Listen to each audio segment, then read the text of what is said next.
What's up, guys? Have you ever tried inserting a video into PowerPoint only to get the error saying PowerPoint cannot insert a video from the selected file? So don't worry.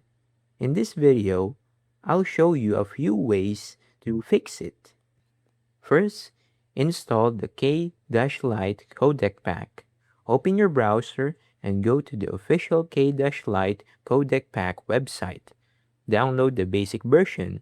Install it using the default settings. Then restart your computer. After that, open PowerPoint and try inserting the video again. You should also make sure PowerPoint is up to date. Once the update is complete, restart PowerPoint and try again.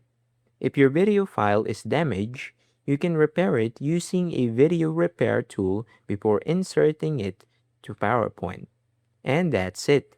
Those are the easiest ways to fix the PowerPoint cannot insert a video from the selected file error. If this tutorial helped you, don't forget to leave a like and subscribe.